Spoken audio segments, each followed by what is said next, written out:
शिवसेना मनसे युती होणार नसल्याचं स्पष्ट झालं असलं तरी मनसेच्या युती संदर्भातल्या प्रस्तावावरून अजूनही शिवसेना मनसेत वाद सुरू आहेत। मनसेने युतीचा कोणताही प्रस्ताव दिला नसल्याचा दावा शिवसेना खासदार संजय राऊत यांनी केलाय। मात्र राऊतांचा दावा मनसे नेते बाळा नांदगावकर यांनी खोडून काढलाय। मनसे अध्यक्ष राज ठाकरे यांनी उद्धव ठाकरे फोन उचलत नसल्यामुळे संजय राऊत यांना फोन केल्याचा प्रतिदावाही नांदगावकरांनी केलाय। अशा प्रकारचा कुठलाही प्रस्ताव ना आलाय ना गेलाय सगळ्यांना माहिती आहे। पण अफवाच्या पायावर ज्यांचं राजकारण चालतं, रुमर्स बेस पॉलिटिक्स, हे गोव्यात सुद्धा आम्ही बघतोय, देशभरात बघतोय। तेव्हा हे प्रश्न तुम्ही डोक्यात ठेवू नका आणि असे प्रश्न विचारू नका, त्यातून तुम्हाला काही मिळणार नाही।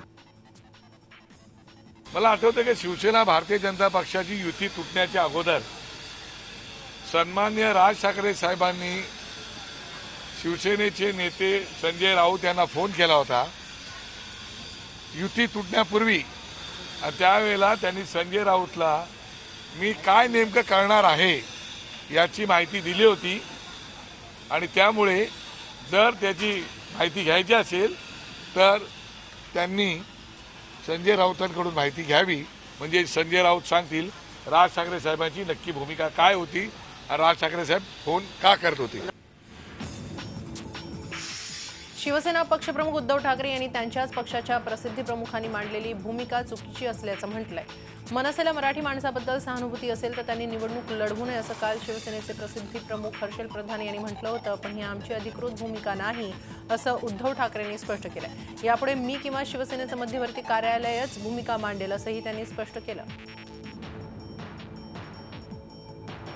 उमेदवार देऊ नये मराठी माणसाचं नाही, असं काही माझं अधिकृत शिवसेनेची भूमिका काही नाही। शिवसेनेची अधिकृत जी भूमिका आहे ती मी बोलतो आणि जाहिराती ज्या आहेत त्याच्यात शिवसेना मध्यवर्ती कार्यालयाद्वारे प्रकाशित अशा सेवक चेतन कदम यांनी आज शिवसेनेत प्रवेश केलाय, त्यामुळे मुंबईत मनसेला आणखी एक मोठा धक्का बसलाय। चेतन कदम मुंबई महापालिकेत स्थायी समितीचे सदस्य होते। कदमांनी शिवसेनेच्या गळ्याला मोठा मासा लागलाय। चेतन कदम यांचे बोरिवली भागात चांगलं वजन आहे, तसंच विकास कामं करणारा नगरसेवक अशी त्यांची प्रतिमा आहे। त्यांचा जुना वॉर्ड महिलांसाठी राखीव झाले, मात्र या वॉर्डातून त्यांची पत्नी निवडणूक लढवण्याची शक्यता आहे। तर दुसरीकडे शिवसेना नगरसेवक विश्वास घाडीगावकर यांनी मनसेत प्रवेश केला। आपल्याला डावलून बाहेरून आलेल्या काँग्रेसच्या इच्छुकाला तिकीट दिल्यामुळे घाडीगावकर नाराज होते। मी ज्या पक्षात होतो तिथे काही धोरणात्मक निर्णयांच्या बाबतीमध्ये म्हणजे बोलण्याच्या बाबतीत जर म्हटलं तर मी फार मोठं एवढं हे नाही आहे, पण मला वैयक्तिक काही निर्णय किंवा काही गोष्टी नाही पटल्या आणि त्यातच कार्यकर्त्यांची पण बरेच दिवसापासून घुसमट होत होती की आपण काहीतरी निर्णय घेतला पाहिजे। माझे स्थानिक पातळीवरचे जे काही कार्यकर्ते आहेत त्यांचं देखील म्हणणं होतं की हीच योग्य वेळ आहे आणि आपण निर्णय घेतला पाहिजे। त्या हिशोबाने आज शिवसेनेच्या भगव्यावरती एक विश्वास ठेवून मी या पक्षामध्ये पदार्पण केलेलं आहे। 2 ते 2.5 वर्षामध्ये मी माझं जीवाचं हे करून लोकांसाठी मी भरपूर कामं केली आमच्या वार्डमध्ये 30 नंबरमध्ये। पण पक्षाने आता जेव्हा तिकीट देण्याची वेळ आली त्यावेळी मला डावलून काँग्रेसमधून आलेल्या 10 वर्षापूर्वी जी नगरसेवक होती त्यांना तिकीट देऊन माझ्यावर पूर्णपणे अन्याय केला असं मला वाटलं। आणि दुसरी गोष्ट, राजसाहेबांचे मराठी लोकांच्या बद्दलचे विचार हे माझ्या मनाला पटले, म्हणून मी मनसेमध्ये प्रवेश केला। विधान परिषदेच्या पदवीधर आणि शिक्षक निवडणुकीत भाजपच्या विरोधात काम करण्याचा निर्णय शिवसेनेनं घेतलाय। पक्षाने याबाबत सूचना दिल्या आहेत। अमरावती नाशिक पदवीधर मतदारसंघात भाजपा विरोधात शिवसेना मैदानात आहे। अन्य मतदारसंघांमध्ये भाजपा विरोधात इतर पक्षाच्या उमेदवारांना शिवसेना मदत करणार आहे। नागपूर, कोकण, औरंगाबाद शिक्षक मतदारसंघातही शिवसेना भाजपच्या विरोधात काम करणार आहे। 3 फेब्रुवारीला या निवडणुकीचं मतदान आहे। पुण्यामध्ये काँग्रेस राष्ट्रवादीमध्ये आघाडीची शक्यता जवळजवळ मावळली आहे। जागा वाटपाचा तिढा न सुटल्यानं दोन्ही पक्ष स्वबळावर लढण्याच्या निर्णयावर आले आहेत। याबाबतची अधिकृत घोषणा आज होण्याची शक्यता आहे। पुण्यामध्ये राष्ट्रवादीनं काँग्रेसला 60 जागा देऊ केल्या होत्या, मात्र त्यामध्ये काँग्रेसला हव्या त्या जागा देण्यास राष्ट्रवादीचा विरोध होता। या पार्श्वभूमीवर काँग्रेसच्या नेत्यांची काल मुंबईत बैठक झाली। त्यात राष्ट्रवादी स्वतःच्या भूमिकेवर ठाम असल्याचं स्पष्ट झाल्यानंतर महापालिका निवडणुका स्वबळावर लढण्याचा निर्णय काँग्रेसनं घेतल्याची सूत्रांची माहिती आहे। ठाण्यामध्ये शिवसेनेच्या वचननाम्यात अनेक आश्वासनं देण्यात आली आहेत। रस्ते, आरोग्य सुविधा, उद्यानं, सुशोभीकरण, सेंट्रल पार्क, पालिकेचं स्वतःचं धोरण, जलवाहतुकीला प्राधान्य, मेट्रो, रुग्णालय, बाळासाहेब ठाकरे आरोग्य कवच योजना यासारख्या महत्वाकांक्षी योजनेचा शिवसेनेच्या वचननाम्यात समावेश करण्यात आलाय. आम्हाला विकास कामं करायची आहेत, राजकारण नाही, असं पालकमंत्री एकनाथ शिंदे म्हणालेत. विद्यार्थ्यांसाठी व्हर्च्युअल क्लासेस सुरू करणार असल्याचंही त्यांनी स्पष्ट केलं. ठाण्यातील कोपरी येथील राष्ट्रवादीचे नगरसेवक लक्ष्मण टिकमानी यांनी विभाग अध्यक्ष खासदार कपिल पाटील, राज्यमंत्री रवींद्र चव्हाण, शहर अध्यक्ष ॲडव्होकेट संदीप लेले आणि आमदार संजय केळकर यांच्या उपस्थितीत भाजपमध्ये प्रवेश केला. काही दिवसांपूर्वी मातोश्री इथं शिवसेना नेते समवेत उद्धव ठाकरे यांच्या समक्ष लक्ष्मण टिकमानी यांनी प्रवेश केला होता. युती तुटल्यामुळे इच्छुक उमेदवार लक्ष्मण टिकमानी यांनी भाजपमध्ये प्रवेश केला. टिकमानी सेनेत आल्यामुळे शिवसेनेतल्या कार्यकर्त्यांमध्ये नाराजी होती. उल्हासनगरमध्ये ऐन निवडणुकीच्या तोंडावर शिवसेनेचे नगरसेवक सुभाष मनसुलकर यांच्या विरोधात एका महिलेनं बलात्काराचा गुन्हा दाखल केला. यामुळे शिवसेनेत एकच खळबळ उडाली. एका 40 वर्षाच्या महिलेनं शिवसेना नगरसेवक सुभाष मनसुलकर यांच्या विरोधात विठ्ठलवाडी पोलीस स्टेशनमध्ये लैंगिक अत्याचाराचा गुन्हा नोंदवला. 2015 मध्ये आपल्या मालमत्तेच्या वादासंदर्भात मदत घेण्यासाठी गेले असताना चाकूचा धाक दाखवत सुभाष मनसुलकर यांनी लैंगिक अत्याचार केल्याचं या तक्रारीत म्हटलंय. मात्र सुभाष मनसुलकर यांनी हे सर्व प्रकरण बनावट असून आपल्या विरोधात विरोधकांचं हे एक षडयंत्र आहे असं सांगितलंय. सुभाष मनसुलकर यांच्या विरोधात गुन्हा दाखल होताच त्यांचं पोलीस संरक्षण काढून घेण्यात आलं. मात्र अद्याप पोलिसांनी या प्रकरणी मनसुलकर यांना अटक केलेली नाही. गोवा विधानसभा निवडणुकीच्या प्रचाराचा अंतिम टप्पा सुरू झाला असून प्रचारामध्ये भाजपनं आघाडी घेतली. आतापर्यंत स्थानिक आणि राष्ट्रीय पातळीवरच्या नेत्यांच्या छोट्या मोठ्या 200 प्रचार सभा झाल्यात. भ्रष्टाचारमुक्त विकासाभिमुख स्थिर सरकार देण्याचं काम केवळ भाजप करू शकतो. त्यामुळे गोमंतकीय जनता बहुमतानं भाजपला विजयी करेल असा विश्वास भाजप नेते आणि संरक्षण मंत्री मनोहर पर्रिकर यांनी पणजीमध्ये व्यक्त केला. निवडणूक प्रचारासंदर्भात ते पत्रकारांशी बोलत होते. पक्षाला संघ यंत्रणेचा पाठिंबा असून भाजप उमेदवार बहुमतानं विजयी होतील असा विश्वासही त्यांनी व्यक्त केला. पुणे जिल्हा भ्रष्टाचार मुक्त करायचा असेल तर तो पवार मुक्त केल्याशिवाय शक्य नाही असं म्हणत ग्रामविकास मंत्री पंकजा मुंडे यांनी पवार कुटुंबियांवर निशाणा साधला. पुण्याच्या कामशेत इथं आयोजित मावळ तालुका भाजप कार्यकर्त्यांच्या मेळाव्यात त्या बोलत होत्या. यावेळी भाजप शहराध्यक्ष आणि आमदार बाळा भेगडे यांनी पुणे जिल्हा भ्रष्टाचार मुक्तीचा नारा दिला. भ्रष्टाचारानं ज्यांचे हात आणि तोंड खरकटे झाले त्यांची आमच्यावर आरोप करण्याची लायकी नाही असं म्हणत विरोधकांना देखील मुंडे यांनी लक्ष्य केलं. राज्यभरात मराठा आरक्षणासाठी चक्का जाम करण्यात आला. धुळे जिल्ह्यात 10 ठिकाणी रास्ता रोको आंदोलन करण्यात आलं. धुळे शहरातील मुंबई आग्रा महामार्गावर साखरी बायपास मार्गावर मराठा समाजानं रास्ता रोको आंदोलन केलं. यामुळे काही काळ वाहतूक कोंडी झाली होती. मराठा समाजाच्या विविध मागण्यांसाठी मराठा क्रांती मोर्चाच्या वतीनं जळगाव जिल्ह्यातही 16 ठिकाणी चक्का जाम आंदोलन करण्यात आलं. केवळ 20 मिनिटं आंदोलन करून कार्यकर्त्यांनी स्वतःहून पोलिसात अटक करून घेतली. मराठा समाजाच्या विविध मागण्यांसाठी राज्यभर चक्का जामची हाक मराठा समाजाच्या वतीनं देण्यात आली. परभणी जिल्ह्यातही या चक्का जामला मोठा प्रतिसाद मिळाला. मराठा समाज आरक्षण आणि अन्य मागण्यांकडे शासनाचं लक्ष वेधण्यासाठी सिंधुदुर्गमध्ये चक्का जाम आंदोलनाला हिंसक वळण लागलं. काही भागात रस्त्यावर टायर जाळून रास्ता रोको आंदोलन करण्यात आलं तर मुंबई गोवा महामार्गावर अनेक ठिकाणी रस्त्यावर झाडं तोडून वाहतूक रोखून धरण्यात आली. कोपर्डी अत्याचार प्रकरणातील नराधमांना कडक शासन व्हावं आणि मराठा समाजाला आरक्षण मिळावं यासह इतर प्रलंबित मागण्या राज्य सरकारनं लवकरात लवकर पूर्ण करण्यासाठी अहमदनगर जिल्ह्यात ठिकठिकाणी रास्ता रोको करत चक्काजाम आंदोलन करण्यात आलं. सातारा जिल्ह्यात कराडसह 28 ठिकाणी चक्काजाम करण्यात आलं. पुणे बंगळुरू राष्ट्रीय महामार्गावरच्या वाडेफाटा चौकात भजन सादर करून हे आंदोलन करण्यात आलं.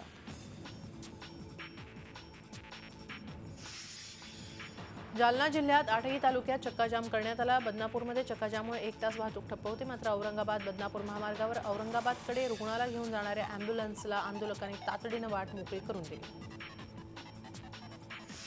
यवतमाळच्या पुसद महागाव उमरखेडमध्ये चक्काजाम आंदोलन पुकारण्यात आलं. शांततेच्या मार्गाने हे आंदोलन पार पडलं. दरम्यान चक्काजाममुळे काही काळ वाहतूक विस्कळीत झाली.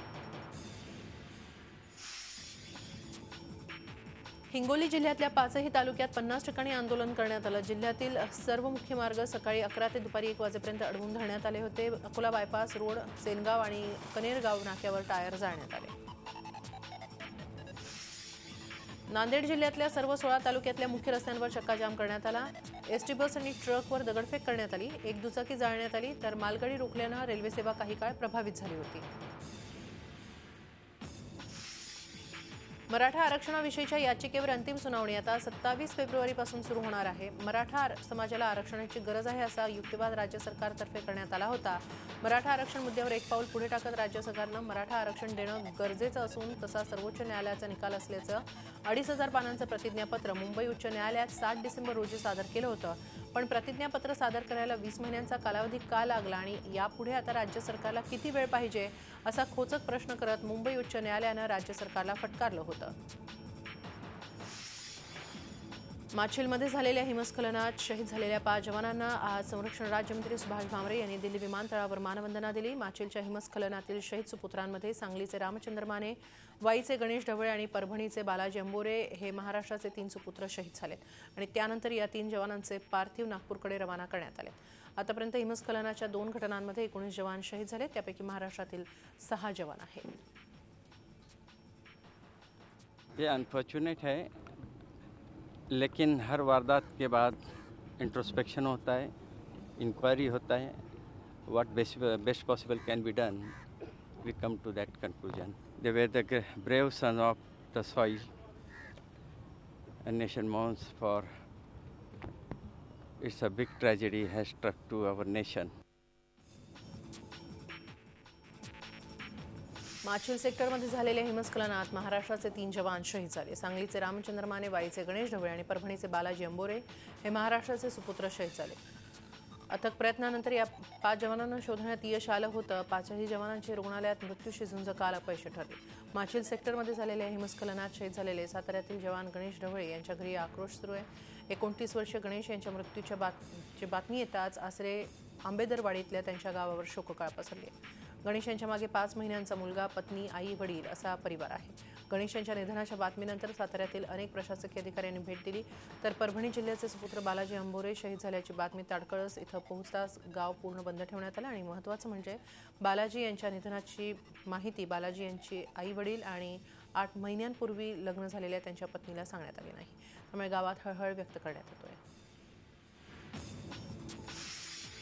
कीर्ती ऑइल मिलमधील 9 जणांच्या मृत्यूप्रकरणी 4 जणांना पोलिसांनी अटक केली आहे. कीर्ती ऑइल मिलचा मालक कीर्तिकुमार भुतडाला पोलिसांनी अटक केली आहे. याशिवाय संचालक SV Gaikwad, technical head Manoj Kshirsagar आणि मॅनेजर एकनाथ केसरीलाही पोलिसांनी अटक केली. जिल्ह्यातील राजापूर आणि संगमेश्वर तालुक्यात वेगवेगळ्या ठिकाणी 2 बिबट्यांना वनविभागानं जेरबंद केलंय. संगमेश्वर येथील मोर्डे इथं बिबट्या जखमी आढळून आला होता. एका शेतकऱ्यानं याबाबत पोलीस पाटील आणि वनविभागाला कळवलं होतं. हा बिबट्या बेशुद्धावस्थेत पाहून वनविभागानं त्याला पिंजऱ्यात बंद केला. तर राजापूर तालुक्यातील खिणगिणी गावात मांजराचा पाठलाग करताना बिबट्या विहिरीत पडला होता. वनविभागाच्या कर्मचाऱ्यांनी विहिरीत पडलेल्या बिबट्याला पिंजऱ्यात जेरबंद केलं. या दोन्ही बिबट्यांची वैद्यकीय तपासणी करून त्यांना त्यांच्या नैसर्गिक अधिवासात सोडण्यात येणार आहे. परिवहन करातील शुल्कवाढी विरोधात खासगी वाहन चालकांकडून पुकारण्यात आलेल्या बंदचा परिणाम पुण्यात दिसून आला.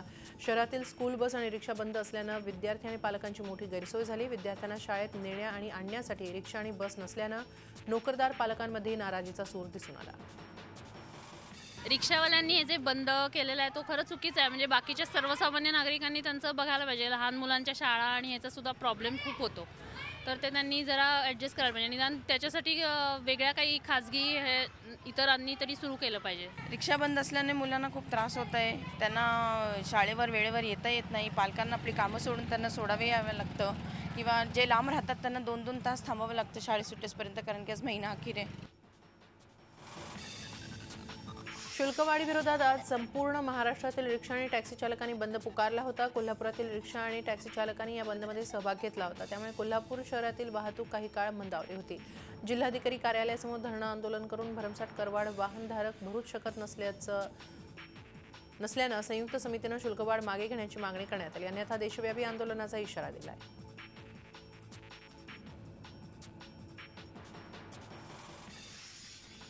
एलबीटीच्या मुद्द्यावरून परभणी शहरात गाळेधारक, व्यापारी, राजकारणी विरुद्ध महापालिका आयुक्त असा थेट संघर्ष सुरू झालाय. प्रजासत्ताक दिनापासून व्यापारी संघटनांच्या वतीनं एलबीटी विरोधात बेमुदत बंद पुकारण्यात आला. त्यानंतर या प्रकरणाला राजकीय रंग चढतोय. यवतमाळ जिल्ह्यातल्या पुसद इथल्या तुकाराम बापू ओरडा तर आजीच्या घरी वास्तव्य करणाऱ्या विधवा महिलेचा गळा चिरून हत्या केल्याची खळबळजनक घटना उघडकीस आली आहे। या घटनेतील आरोपीनं स्वतः शहर पोलीस ठाणं गाठून खुनाची कबुली दिली। वैशाली काटकर असं मृतक विधवा महिलेचं नाव आहे। आशिष लांडगे असं आरोपीचं नाव आहे। 3 वर्षांपूर्वी वैशालीच्या पतीचं निधन झाल्यानं ती आपल्या मुलीसोबत राहत होती। शहरातील एका दुकानात काम करत असताना तिचे आणि आशिषचे सूत जुळले, मात्र वैशालीचे आणखीन कुणाशी संबंध असल्याची शंका आशिषच्या मनात होती। त्यातच त्यानं वैशालीला घरी बोलावून मद्यधुंद अवस्थेत तिचा गळा चिरून खून केला। दारूसोबत विष प्राशन करून त्यानं हे कृत्य केलं असावं अशी शक्यता पोलिसांनी वर्तवली आहे। यवतमाळवरून धामणगावकडे जात असलेल्या स्विफ्ट वाहनातून 55 किलो चांदीचे दागिने नाका तपासणी पथकानं हस्तगत केले। 20 लाखांहून अधिक किमतीच्या या चांदीच्या दागिन्यांचे कुठलेही विवरण गाडीतील व्यक्ती देऊ शकली नाही। जिल्हा परिषद निवडणुकांच्या अनुषंगानं यवतमाळ जिल्ह्यात प्रत्येक सीमेवर वाहनांची तपासणी केली जाते। 55 किलो चांदीच्या या दागिन्यांबद्दल गाडीतील 2 व्यक्ती कुठली माहिती देऊ शकल्या नाही, त्यामुळे गाडीसह वाहन ताब्यात घेण्यात आलं। या प्रकरणी पोलीस अधिक तपास करत आहेत। शिनामोरा हत्या प्रकरण ज्या पोलिसांनी उघडकीस आणलं त्यांना त्यांचं श्रेय मिळायलाच हवं अशी प्रतिक्रिया मुंबई माजी पोलीस आयुक्त आणि होमगार्डचे पोलीस महासंचालक राकेश मारिया यांनी दिली आहे। मारिया यांनी निवृत्तीनंतर घेतलेल्या पत्रकार परिषदेत कारकिर्दीतल्या अनेक मुद्द्यांवर प्रकाश टाकला। माध्यमांना दिलेल्या मुलाखतीत मुख्यमंत्र्यांनी कुठेही आपलं नाव घेतलेलं नसल्याचा दावाही त्यांनी केला। भविष्यात आपल्या कारकिर्दीवर पुस्तक लिहिणार असल्याचंही त्यांनी नमूद केलं। ज्या दिवस माझी बदली झाली माझ्याकडे फक्त 12 दिवस होता। आपण आता 12 दिवसाच्या तपासची तुलना आपण 90 दिवसाची आणि अजूनपर्यंत तपास सुरू आहे, तर तो थोडा अनफेअर मला वाटतो आहे। आपली टीमने चांगली मेहनत केली होती, इमानदारीने काम केला होता। तपास कोण करणार काय करणार त्याबद्दल हे नाही, मला फक्त हे की जे टीम ज्यांनी हे तपास केला त्यांना काहीतरी श्रेय मिळाला पाहिजे होता, फक्त तोच मला। देशाचं चालू आर्थिक वर्षाचं आर्थिक सर्वेक्षण आज लोकसभेत सादर करण्यात आलं। पुढच्या वर्षी आर्थिक विकासाचा दर 6.75 ते 7.5% राहण्याचा अंदाज आर्थिक सर्वेक्षणात व्यक्त करण्यात आलाय। पुढच्या वर्षी अर्थव्यवस्थेसमोर कच्च्या तेलाच्या भावामध्ये होणारी वाढीमुळे निर्माण झालेल्या रोखीच्या चणचणीचा सर्वाधिक फटका कृषी क्षेत्राला बसल्याची कबुली आर्थिक सर्वेक्षणात देण्यात आली। त्याचप्रमाणे औद्योगिक विकासाचा दरही अपेक्षित दरापेक्षा कमी होईल असं सर्वेक्षणात म्हटलंय।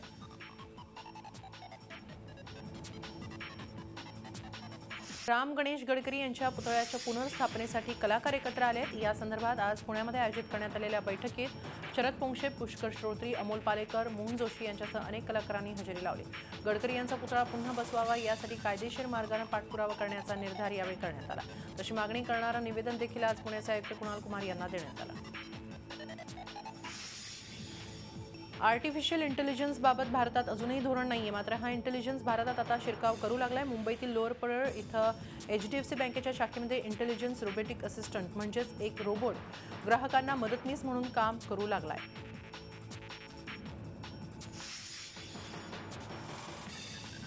स्वाध्याय परिवाराचे प्रणेते पांडुरंग शास्त्री आठवले यांच्या पत्नी निर्मलाताई आठवले यांचं सोमवारी संध्याकाळी 5 वाजण्याच्या सुमारास ठाण्यातल्या तत्वज्ञान विद्यापीठात त्यांच्या राहत्या घरी दुःखद निधन झालं। त्या 90 वर्षांच्या होत्या। आज आणि उद्या निर्मलाताईंचं पार्थिव अंतिम दर्शनासाठी तत्वज्ञान विद्यापीठात ठेवण्यात येणार आहे। 1 फेब्रुवारीला त्यांच्या पार्थिवावर अंत्यसंस्कार करण्यात येतील। लाखो स्वाध्यायींसाठी मातृव्रत असणाऱ्या ताईंच्या अचानक जाण्यानं परिवारावर शोककळा पसरली। मागी गणेशोत्सव रायगड जिल्ह्यात ठिकठिकाणी मोठ्या उत्साहात आणि भक्तिमय वातावरणात साजरा झाला। अलिबाग जवळच्या समुद्रात असलेल्या कुलाबा किल्ल्यातील आंग्रेकालीन गणेश मंदिरात सकाळपासून भाविकांनी गणेशाच्या दर्शनासाठी गर्दी केली होती। ओहोटीची वेळ साधत भाविकांनी चालत जाऊन दर्शनाचा तसंच महाप्रसादाचा लाभ घेतला। उत्सवानिमित्त किल्ल्यावर विद्युत रोषणाई करण्यात आली होती। झी 24 तास रहा एक पाऊल पुढे।